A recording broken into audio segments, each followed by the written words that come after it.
Hello, dear students. Today you are going to study about exceptions of the law of supply. पूर्ति के नियम के बाद। प्यारे बच्चों, आज के इस वीडियो में आप पूर्ति के नियम के बाद के बारे में सीखेंगे और आज आपका चैप्टर 10 भी कंप्लीट हो जाएगा। उसके बाद चैप्टर 11 जो अब आगे वीडियो जो आएंगे वो चैप्टर 11 से आएंगे, तो आपका चैप्टर ये 10 आज कंप्लीट हो जाएगा। और आज के इस वीडियो में आपका टॉपिक है पूर्ति के नियम के अपवाद, exceptions of the law of supply. यानी कि कोई भी जब सप्लाई होती है तो सप्लाई और कीमत, आपको इससे पहले वीडियो में बता चुके हैं कि दोनों उनका धनात्मक संबंध होता है, मगर कुछ कंडीशंस ऐसी होती हैं जहां पर ये नियम लागू नहीं होता है। उसी संबंध में हम आज इस पे डिस्कस करेंगे कि वो कौन कौन सी कंडीशन हैं जहां पर पूर्ति का नियम लागू नहीं होता है, यानी कि पूर्ति के नियम के अपवाद हैं, exceptions of the law of supply. पूर्ति का नियम वस्तु की कीमत और उसकी पूर्ति में धनात्मक संबंध को बताता है, किंतु कुछ विशेष दशाओं में पूर्ति का नियम लागू नहीं होता है, अर्थात वस्तु की कीमत और पूर्ति में धनात्मक संबंध स्थापित नहीं हो पाता है। ऐसी दशाओं को पूर्ति के नियम का अपवाद कहा जाता है। पूर्ति के नियम के प्रमुख अपवाद इस तरह हैं, जैसे भविष्य में कीमत में और अधिक वृद्धि या कमी होने की आशा पर ये नियम लागू नहीं होता है। यानी कोई उत्पादक ये आशा करे कि भविष्य में कीमतें जो है बढ़ जाएंगी या घट जाएंगी, तो वहाँ पर ये नियम लागू नहीं होगा।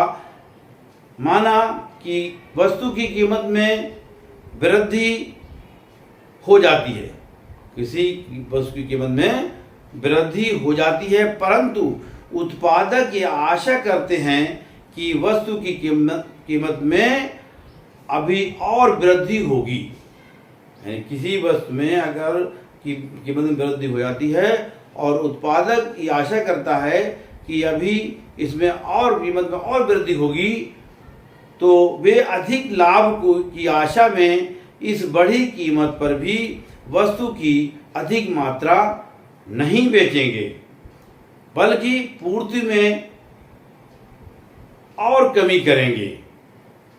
इसी प्रकार यदि वस्तु की कीमत में कमी होती है तथा उत्पादक ये सोचते हैं कि भविष्य में कीमतें और गिरेंगी, तो वे कम कीमत पर भी अधिक वस्तुओं को बेचेंगे, जिसमें उनकी जो होने वाली हानि है वो कम हो सके।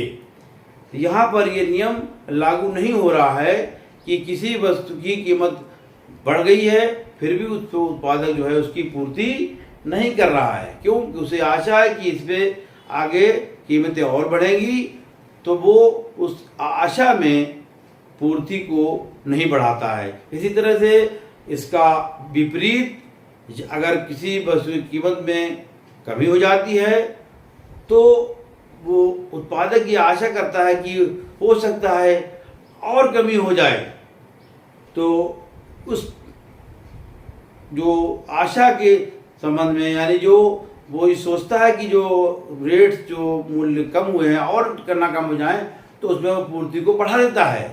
तो यहाँ पर ये नियम लागू नहीं हो रहा है, क्योंकि चीज़ों के दाम घट रहे हैं फिर भी पूर्ति जो है बढ़ाई जा रही है। तो ये एक अपवाद है, ये एक्सेप्शन है लॉ ऑफ सप्लाई का। इसी तरह से कुछ दशाओं में ये कृषि उत्पादन संबंधी वस्तुओं पर भी लागू नहीं होता है। यानी जो कृषि उत्पादन जहाँ पर मुख्यतः प्रकृति पर निर्भर है और वहाँ पर जो सप्लाई यानी कि मानसून अगर सारा जो कृषि का उत्पादन है वो मानसून पर निर्भर करता है और मानसून अगर अच्छा नहीं आया तो पूर्ति भी अच्छी नहीं हो पाएगी। तो ये भी एक अपवाद है। इसी तरह से कलात्मक वस्तुओं के संबंध में पूर्ति का नियम लागू नहीं होता है, क्योंकि यदि किसी दुर्लभ कलाकृति की कीमत बहुत अधिक बढ़ जाए तो भी उसकी पूर्ति को बढ़ाना संभव नहीं होगा।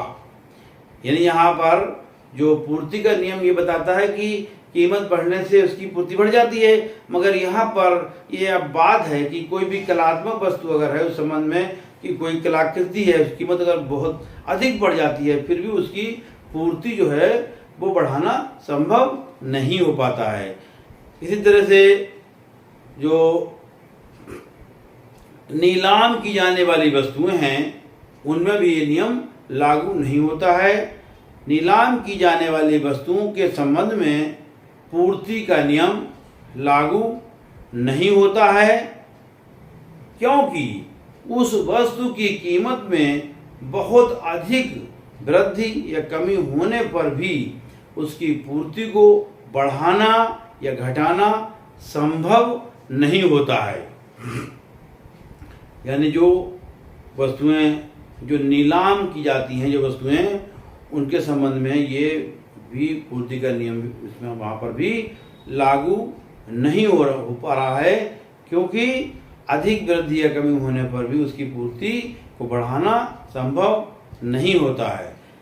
इसी तरह से कुछ नाशवान वस्तुएं हैं जो पेरिशेबल गुड्स यानी जो जल्दी खराब होने वाली वस्तुएं हैं, उन पर भी ये पूर्ति का नियम लागू नहीं होता। ये भी एक लॉ ऑफ सप्लाई का एक्सेप्शन है कि पूर्ति के नियम का अपवाद है कि जो वस्तुएं जितनी भी नाशवान वस्तुएं हैं वहाँ पर भी ये नियम लागू नहीं होता है।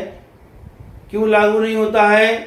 क्योंकि नाशवान वस्तुओं की दशा में पूर्ति का नियम लागू नहीं होता, क्योंकि सब्जी, फल, दूध आदि नाशवान प्रकृति में की वस्तुएं हैं जिनका खराब होने का भय रहता है। जितने ये दूध हैं, फल हैं, सब्जी हैं, ये सब पेरिशेबल गुड्स हैं, ये नाशवान वस्तुएं, इनका खराब होने का भय रहता है। इसलिए यहाँ पर जो पूर्ति का नियम लागू नहीं होता है। जिनका अतः कीमतों के कम होने पर भी विक्रेता इन्हें अधिक बेचने के लिए तत्पर रहता है। अगर इसकी कीमत कम भी मिल रही है तब भी विक्रेता क्या करता है कि उसको अधिक से अधिक बेचने के लिए वो तैयार है। क्यों तैयार है? क्योंकि खराब होने का डर है, वस्तु जो खराब हो जाएंगी, इसलिए वहाँ पर कीमतें जो हैं वो कम हैं, फिर भी उनकी पूर्ति सप्लाई अधिक है। इसके विपरीत अगर यदि जहाँ पर अगर यदि इन्हें रोका जाएगा तो ये खराब हो जाएंगी तथा और अधिक हानि होगी। तो जितने भी जो नाशवान वस्तु हैं यहाँ पर भी पूर्ति का नियम लागू नहीं हो रहा है, क्योंकि वहाँ पर उन वस्तुओं के खराब होने का डर है, तो कम कीमत पर भी पूर्ति अधिक की जा रही है। प्यारे बच्चों, आज के इस वीडियो में इतना ही। उम्मीद है कि आपके ये समझ में टॉपिक क्लियर हो गया होगा, समझ में आ गया होगा कि पूर्ति के नियम के अपवाद कौन कौन से हैं। तो यहाँ पर सबके बारे में डिस्कस किया गया कि पूर्ति के नियम के अपवाद कौन कौन से हैं। Thank you, take care.